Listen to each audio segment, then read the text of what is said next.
Kita mulai ya, Dok. Oke. Bismillahirrahmanirrahim. Assalamualaikum warahmatullahi wabarakatuh. Selamat pagi Bapak Ibu, akang kakak semua. Bagaimana kabarnya? Semoga selalu sehat dan selalu berada dalam lindungan Allah Subhanahu wa taala. Amin. Kembali lagi bersama kami di Obsesi Obrolan Seputar Kesehatan Masa Kini UPTD Puskesmas Purwakarta. Bersama saya Nabila Putri sebagai host. Dan untuk pagi hari ini sudah bersama kita semua narasumber yang akan mengisi obsesi pada pagi hari ini bersama Dr. Esa Pratama. Selamat pagi, Dokter. Pagi, Teh Nabila. Silakan Dok untuk menyapa Sobat Purwakarta. Oke, selamat pagi buat semua pemirsa yang menonton siaran ini. Semoga sehat selalu, dilindungi oleh Allah Subhanahu wa taala dan dimudahkan segala urusannya. Amin. Oke, Dok. Ini sekarang lagi musim hujan, Dok, iya, ya? benar banget nih. Oke. Lagi panas hujannya. Iya, banyak banjir juga, Iya, Dok, benar, ya, di banjir mana-mana. parah. Semoga yang terkena banjir lekas ini ya, Dok, ya. Ya, Surut. untuk yang terkena bencana ya, Terkena semoga bencana. diberikan ketabahan, Iya. kekuatan. Kalau banjir segera surut. Kemarin juga saya dengar ada tanah longsor, semoga nggak ada korban jiwa. Dan kita harus tetap bersama-sama ya menghadapinya. Di era pandemi kayak gini, kerjasama itu penting banget sih. Iya, oke, Dok. Kerjasama penting ya, Dok, ya. Penting banget. Terus kita juga nggak bosan-bosan buat selalu ngingetin patuh protokol kesehatan 5M, ya, Dok, Itu ya. juga itu bentuk kerjasama juga sih. Iya. Harus kalau cuma satu orang yang patuh Nggak susah, bisa Dok, ya. dong, Harus nggak semuanya bisa. yang patuh. Harus semuanya itu saling Saling, menjaga satu sama iya. lain. Iya, Dok. Salah satunya memakai masker ya, Dok, ya. Iya, benar. Terus juga Masker. mencuci tangan, Iya. menjaga jarak, menghindari kerumunan dan membatasi mobilisasi. Baik, Dok. Untuk pagi hari ini kita Iya. bakal ngebahas tentang asam urat. Asam urat, oke. Asam urat meningkat tanpa obat ya, Dok, ya. Siap. Tanpa Oke, obat Dok, ya. tanpa obat. Oke. Untuk asam urat sendiri itu seperti apa, Dok? Kalau dalam Oke, kita bahas secara medis ya. Yang disebut asam urat itu sebenarnya dia itu sisaan. Sisa dari metabolisme. Metabolisme itu apa ya? Pengolahan. Jadi kan tubuh kita bekerja tuh, kita makan, diolah, diolahnya dengan cara dipisahkan mana yang bisa diambil, yang diperlukan tubuh dan yang tidak. Oke. Nah, selama proses pengolahan itu ada sisanya, ada sisaan. Bukan hanya sisa yang dibuang karena tidak perlu, tapi juga sisa yang hasil dari pengolahan itu sendiri. Hasil pengolahannya. Maksudnya simpelnya gini deh. Mobil jalan bakar bensin keluar asap. Nah, Iya. asam urat ini asap. Nah, Asapnya, gitu. oke. Simpelnya kurang lebih begitu. Terus ketika normalnya kan asap keluar tuh, asam urat keluar tuh. Keluarnya lewat mana? Lewat kencing. Iya. Nah, kita sekarang bahas tentang asam urat Asam meningkat tanpa urat. obat. Iya. Oke. Kalau asam urat meningkat tanpa obat artinya asam urat itu penyakit yang harus diobati, benar nggak? Iya. Iya. Kenapa kok asap jadi penyakit? Kan emang harus dibuang. Ya. Kenapa jadi penyakit? Karena tidak dibuang. Karena tidak dibuang. Karena tidak dibuang. Kok bisa nggak kebuang? Pertanyaan berikutnya kan gitu dong. Iya. Kenapa nggak kebuang? Bisa dua sebab. Penyebabnya ada Penyebabnya kedua ada dua. Mungkin yang pertama yang masuk terlalu banyak. Oke, yang masuk terlalu banyak sama yang Atau keluarnya terlalu dikit. keluar Karena fungsi tubuh udah nggak bagus. Oke. Oke, Dok. Jadi asam urat ini memang normalnya harus dibuang seperti itu, Dok, ya? Iya benar. Tubuh Melalui urin. Benar, harus dibuang melalui urin. Nah, penyebabnya kenapa dia bisa terhambat gitu, Dok, ya? Karena dua tadi. Iya benar. Makanya Dia numpuk. terlalu menumpuk, terlalu Iya, banyak terlalu asam banyak. uratnya, atau Pengeluarannya pengeluarannya sedikit. terlalu sedikit. Oke, Dok. Kalau untuk normalnya asam urat Normalnya itu ada dua versi ya. Dua versi itu untuk perempuan, satu untuk laki-laki. Nah, kalau paling tingginya deh kita bahas, maksudnya nggak mungkin asam urat itu nol. Iya. Karena kita makan. Iya. Kecuali kalau kita bertapa, sebelum makan bisa nol. Sebulan. Kan nggak mungkin ya, kita mesti makan tiap hari. Oke. Paling tingginya deh, kalau untuk laki-laki 8, perempuan 7. 8 mg per desiliter, 8 mg per dl. Oke, itu Itu buat laki-laki. Atau buat perempuan 7 mg per dl. Oke. Jadi perempuan 8 ya, Dok, ya? Perempuan 7. Perempuan 7, laki-laki 8. Oke. Nah, jadi kalau asam urat ini lebih dari itu ya. Lebih dari, untuk laki-laki lebih dari 8, untuk perempuan lebih dari 7, itu sudah dianggap ada masalah. Oke. Nah, untuk penyebabnya sendiri itu karena apa, Dok? Penyebab kok bisa menumpuk? Iya. Penyebab kok bisa naik kan? Bisa tinggi, bisa Oke. naik. Penyebab yang pertama seperti yang aku bilang tadi, kenapa asam urat tinggi itu ada 2 macam. Ada asupan terlalu banyak atau pengeluaran terlalu sedikit. Kita bahas yang pertama dulu, asupan terlalu banyak. Contohnya apa? Dari muda, sebut saja Udin, dia makan nasi padang tiap hari, sehari 3 kali.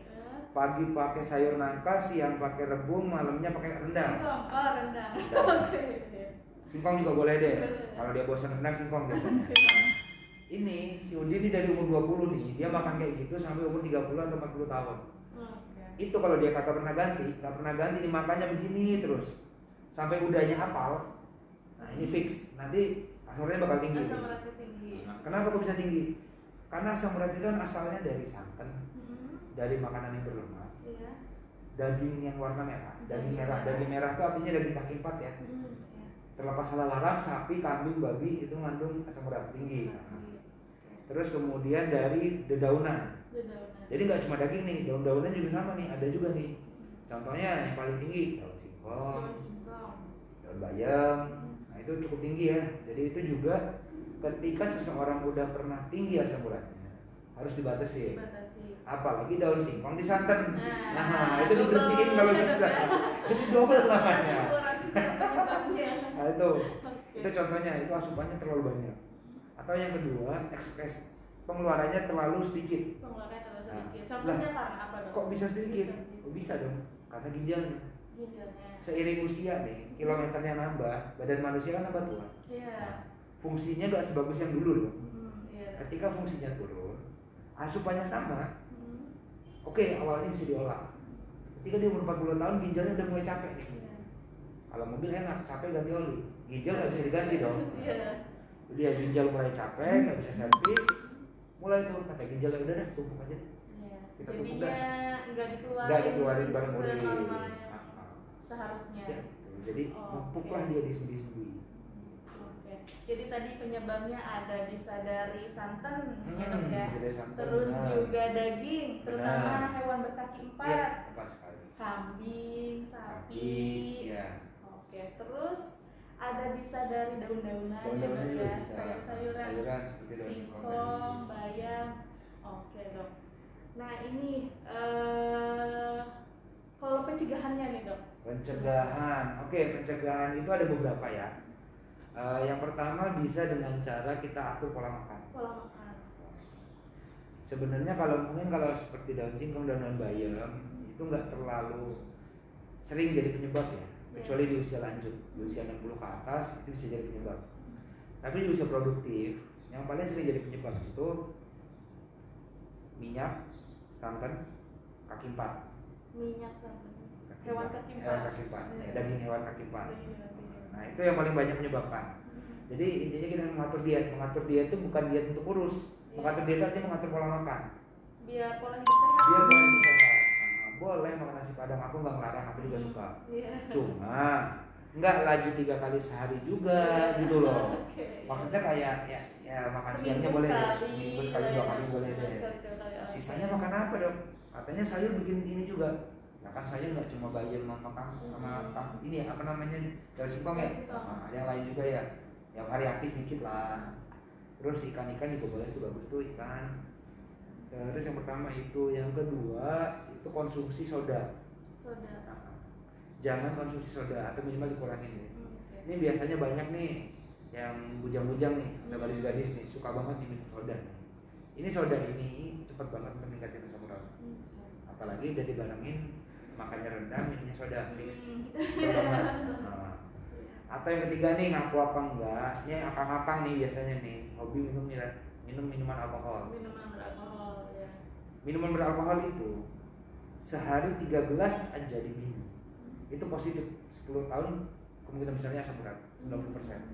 Karena apa? Karena alkohol bukan untuk diminum. Alkohol buat bersihin luka. Boleh diminum. Bukan boleh ya, nggak boleh nih. Nggak boleh sih diminum. Maksudnya kalau kayak kita tinggal di Rusia dingin untuk menghangatkan tubuh boleh. Tapi nggak laju 1 gelas gede kan gitu. Artinya hindarilah gaya hidup gak sehat, merokok, soda itu kurangi, makan makanan yang minimal gitu ya. Itu sih untuk menghindarinya ya. Pencegahannya jadi dari pola makannya Iya, pola ya, makannya ya. benar. Makan sayur, Makan sayur juga harus variatif ya, nggak cuma daun singkong doang ya. Jangan disantan dok ya, kalau bisa Kalau bening, bisa ya. di sop kali ya, nah ya. di sop boleh tuh. Oke dok. Terus juga hindari minuman bersoda ya dok ya. Minuman beralkohol. Iya. Oke. Terus kalau tanda gejalanya dok, asam urat seperti apa nih dok? Tanda gejala. Oke, sebenarnya kalau dibilang tanda gejalanya itu namanya asam urat itu mirip banget sama rematik ya, atau nyeri sendi yang lain. Jadi intinya pertama itu berdasarkan nyeri sendi. Nyeri sendi biasanya di sendi-sendi nggak cuma sendi kecil tapi semuanya ya. Artinya bisa di jari-jari sini. Bisa di jari tangan ya. Persendian itu bagian yang belok-belok ya. Yang tulang ketemu antar tulang bisa belok itu persendian. Bisa digerakin gini iya, dok ya. Benar, itu persendian ya. Oke, mulai dari yang kecil nih, di sini ada 1, 2, 3 dikali 4, 12 ya. Kali 5 ya? Enggak, ini cuma 2. Oke, terus yang di bagian gede sini juga ada. Di sini juga bisa, di sini itu nyeri ya. Rasanya nyeri, terus udah gitu di kaki yang paling sering kalau di kaki di jempol. Di jempol. Itu jempol kaki biasanya tuh kalau orang asam urat itu paling bisa duluan tuh. Nggak bisa digerakin atau gimana? Sebelum nggak bisa digerakin, yang pertama dia sakit dulu. Sakit dulu. Digerakin sakit, kemudian anget. Anget. Beda sama angetnya si dia ya. Anget aja di situnya ya. Oke. Jadi di bagian yang sakitnya itu agak kemerahan, terus anget. Itu biasanya salah satu gejala asam urat.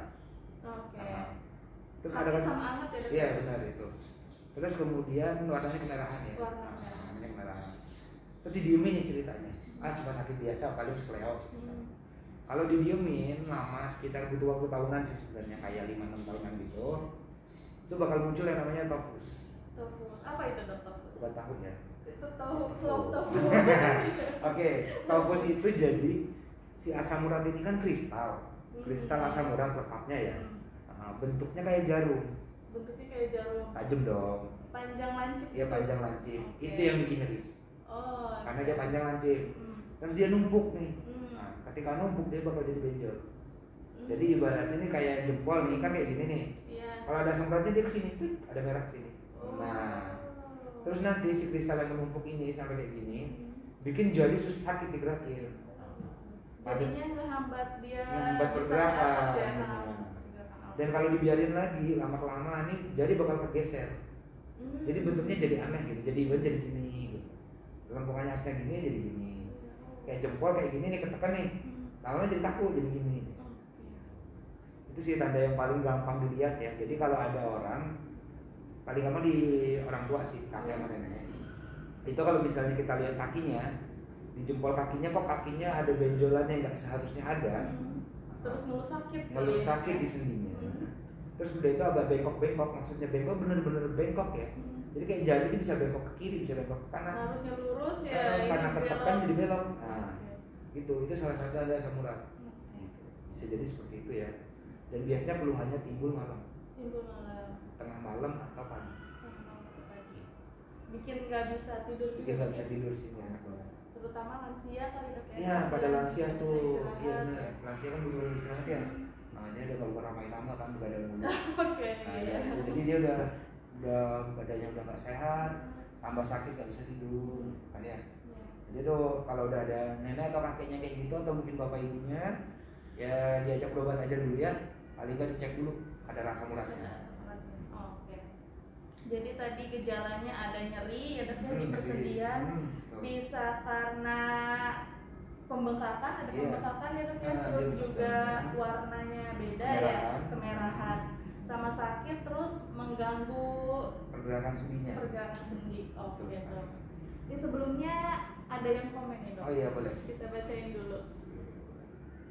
Ibnu, ada lowongan kerja nggak mbak pak? Wah ini, waduh, untuk Ibnu lowongan kerja coba cek Loker Cilegon deh. Loker Cilegon ya. Kayaknya ada sih. Saran dari silahkan mengecek Instagram Loker Cilegon ya. Kayaknya ada ya. Terus dari protokol Cilegon dong. disimak dulu ya deh obrolannya, nanti lowongan kerjanya boleh ditanya. Nah tuh udah ada nawarin ayo loh. Mungkin dari admin protokol Cilegon bisa ngasih saran juga dok ya. Iya betul sekali. Udah dikasih saran juga sama admin protokol Cilegon. Iya. Nah bagi sobat Purwakarta yang mau bertanya bisa langsung komen ya dok ya. Nanti kita jawab di akhir sesi. Nah ini yang paling penting ya dok. Untuk pengobatannya seperti apa dok? Pengobatan. Jadi jika terkena asam urat, apa yang harus dilakukan gitu dok? Yang pertama kalau kita bicara medis ya, tentu berobat. Ya. Pertama nanti kalau misalnya memang gejalanya sesuai, kita kan ada pemeriksaan lab. Setelah pemeriksaan lab baru kita tahu apakah itu asam urat beneran atau penyakit yang lain. Tetap ceritanya pas nih asam urat nih. Oke. Terapinya macam-macam. Untuk terapi lebih lanjut bisa datang ke puskesmas terdekat ya atau ke klinik terdekat.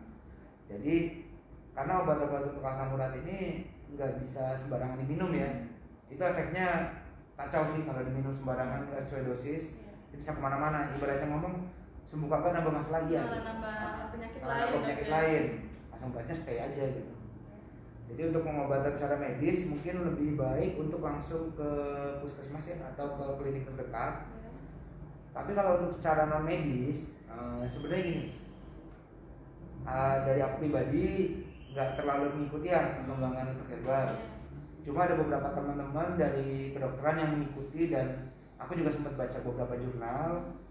Itu bisa dengan rebusan daun salam. Aku pernah baca. Kalau di sini apa namanya? Daun salam sama. Tahu ya di sini oke. Takutnya di Lampung sini beda kan? Sama. Nah jadi kalau misalnya aku pernah baca itu ada teman dari Unila dia bikin jurnal. Dia bikin rebusan daun salam itu, jadi daun salam direbus. Seberapa banyak?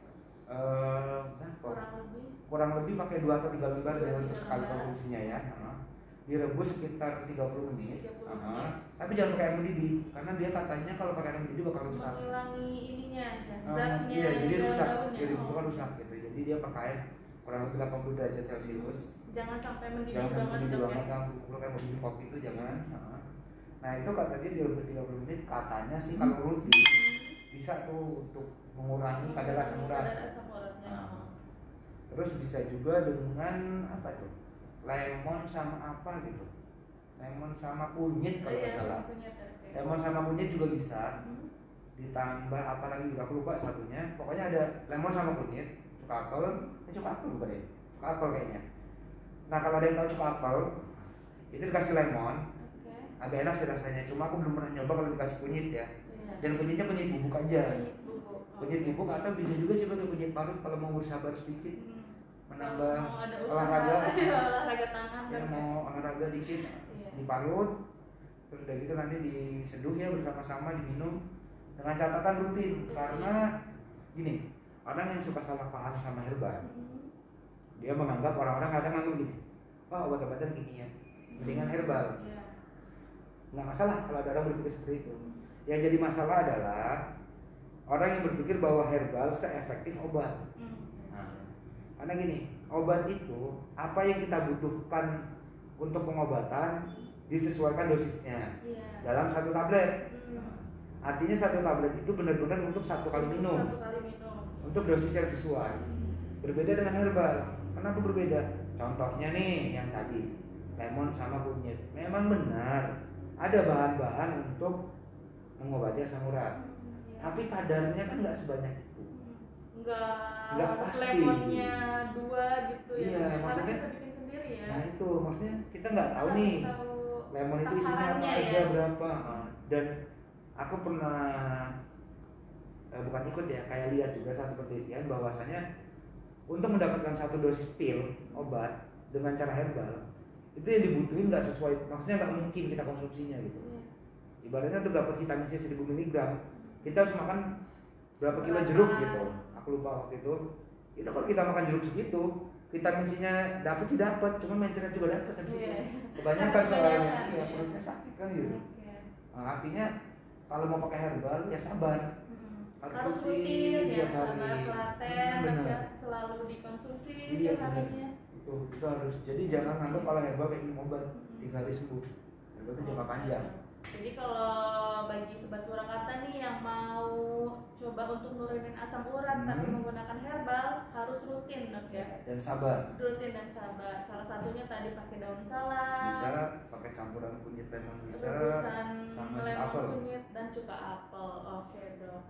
Dok tidak terasa nih dok. Kita sudah menemani Sobat Purwakarta. Oh iya dok. Sudah mau hampir 30 menit. Iya benar sekali. Oke dok. Mungkin ada ini dok pesan-pesan untuk Sobat Purwakarta. Pesan-pesan ya. Oke, mencegah asam urat nih. Iya. Oke, untuk pencegahan asam urat nih ya.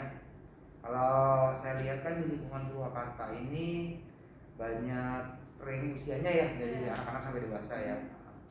Mungkin kalau untuk anak-anak ya orang tuanya yang ngatur makannya ya. Cuma buat orang tuanya nih utamanya biasanya ibu-ibu sama bapak-bapak nih. Kadang-kadang mereka gimana caranya anak makan ibu bapak seadanya kan gitu ya. Yeah. Nah, cuma ya tolong dijagalah, jangan laju tiap hari itu aja. Maksudnya tetap harus menyesuaikan karena badan nggak cuma butuh satu zat aja. Badan butuh banyak zat untuk mempertahankan kehidupannya bahasanya kan gitu. Terus buat yang punya kakek nenek di rumah atau orang tua yang sudah lanjut berkaitan sama asam urat, biasanya nenek sama kakeknya hobinya gini, nggak mau makan apa-apa ujung-ujungnya tahu tempe. Iya. Tahu tempe, terutama tempenya itu kan kacang-kacangan ya termasuk kedelai ya. Kebanyakan makan tempe bisa asam urat juga. Nah, jadi jangan kebanyakan lah, tolonglah ya makan ikan, makan apa lagi, telur boleh. Maksudnya di rolling gitu loh, jangan itu aja gitu ya. Paling itu aja sih. Oke, jadi variatif dalam mengkonsumsi makanan dok Iya. ya. Nggak harus mahal ya. Nggak harus mahal kok serius. Lagi aku lihat itu banyak kebun. Ya, iya, apalagi Banyak kebun sayur banyak di kebun sini. sayur. Ya. Ikan juga boleh tuh. Kan ya, terus juga sayurannya. Ya sayurannya macam-macam deh, jangan cuma bayam kangkung mentang-mentang warungnya nyediain bayam Itu kangkung aja. gitu. Aja terus. Iya, bisa dari toge, Bisa buncis. toge, buncis kacang juga. Jagung juga bisa. Jagung ya. Bisa. Wortel Wortel boleh. kol boleh kalau nggak ada mah. yang penting jangan terlalu banyak. Iya, intinya itu sih. Sesuaikan aja. Sesuai kebutuhan aja. Sesuai kebutuhan. Kalau makan juga jangan over lah. Makan pakai piring, jangan pakai nampaknya. Oh gitu. Iya. Pakai piringnya aja. Oke. Terima kasih Dokter Esa Oke, sudah sama-sama. memberikan informasi pada pagi hari ini. Iya, Terima terima kasih. kasih juga Sobat Purwakarta yang sudah menyaksikan obsesi kita kali ini. Bagi Sobat Purwakarta yang masih ingin bertanya, boleh ya dok ya? Boleh langsung di kolom komentar Di aja. kolom komentar, nanti kita jawab melalui komentar ya dok ya. Baik dok. Semoga Sobat Purwakarta selalu sehat ya dok ya, Amin. dan tetap semangat untuk menjalani aktivitas pada pagi hari ini. Baik, kita akhiri. Kami mohon maaf jika ada perkataan atau perbuatan yang salah. Kami akhiri. Wassalamualaikum warahmatullahi wabarakatuh. Assalamualaikum warahmatullahi wabarakatuh.